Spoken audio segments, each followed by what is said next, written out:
As the Omicron variant spreads, hospitals on the North Shore are warning the public about the challenges they're facing. The parish remains a hotspot in this pandemic. WDSU's Harrison Golden live at Lakeview Regional in Covington. Harrison, what's concerning medical experts the most?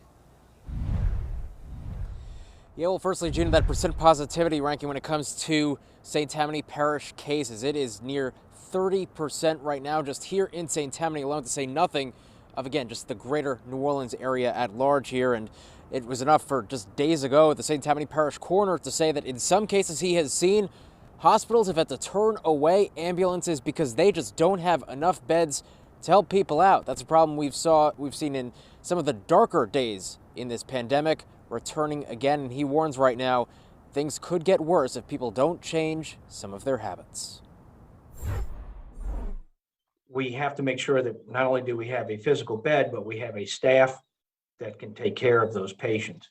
And doctors at hospitals all over the North Shore say that's becoming a bigger challenge by the day. This as the number of COVID-19 hospitalizations in St. Tammany Parish climbs again. The majority of our 61 patients that are in the hospital today that are COVID positive are here because of respiratory issues related to COVID. The numbers that we're seeing in patients in the hospital are definitely creating a strain to the system overall. Worsening that workload, a testing supply shortage.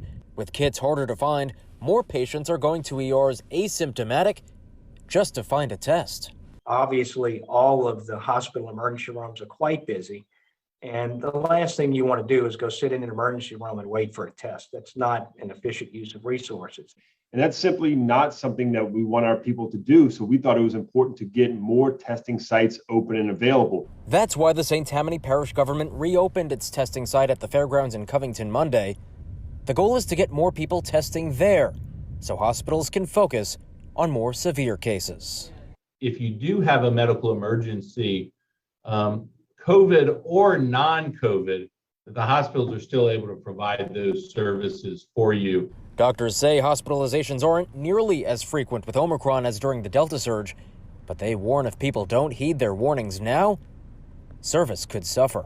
It is going to be something that we're going to have to keep our eye on as these numbers continue to go up. And hopefully we'll plateau soon, but we're not sure when that's going to be. Now, Vincent, the parish spokesman here, says just about a couple dozen people got their tests at that newly reopened site at the fairgrounds in Covington. It'll be back open tomorrow and all week long from 10 a.m. to 2 p.m. And for a more full list of where you can get your COVID-19 test here in St. Tammany Parish, go right now to the WDSU mobile app. For now, we're reporting live in Covington. Harrison Golden, WDSU News.